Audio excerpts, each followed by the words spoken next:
Muat 5 helikopter kapal perang TNI bikin OPM gemetar, angkut pasukan setan, kepung jalur laut. Tak hanya angkatan darat, TNI sedari dulu tak pernah main-main menghadapi organisasi Papua Merdeka (OPM). Ya, selain pasukan darat, TNI juga beberapa kali melabuhkan kapal perang untuk keperluan melawan OPM. Seperti beberapa waktu lalu, sebuah kapal perang dikirim untuk mengangkut pasukan setan, dengan misi membasmi OPM. Dikutip dari Intisari yang terbit pada Selasa tanggal 25 Mei tahun 2021, sebuah kapal perang TNI AL jenis Landing Platform Docking LPD Kri Banjarmasin 592, mengemban tugas untuk mengangkut 400 pasukan setan atau personel Yonif 315 Garuda ke daerah rawan KKB Papua. Kri Banjarmasin 592 yang saat itu dipimpin Komandan Letkol Laut P. Nur Rohmat Ibrahim tersebut akan menurunkan pasukan yang bertugas dalam pengamanan daerah-daerah rawan di Papua di dermaga Merauke.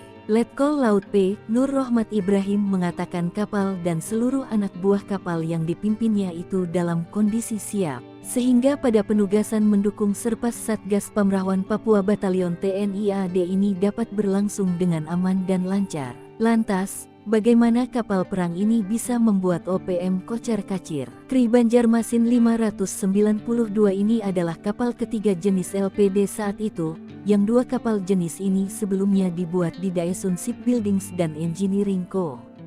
Ltd, Korea Selatan, dan sekarang dibuat di PT PAL Indonesia, Surabaya. Kapal ini dirancang sebagai kapal pendukung operasi amfibi, yang memiliki kemampuan mengangkut pasukan pendarat berikut kendaraan tempur beserta kelengkapannya. Kapal ini juga mampu mengangkut 5 buah helikopter, 3 di geladak heli, 2 di hanggar. Selain sebagai kapal tempur, kapal yang berteknologi desain semi-siluman ini juga berfungsi untuk operasi kemanusiaan serta penanggulangan bencana alam.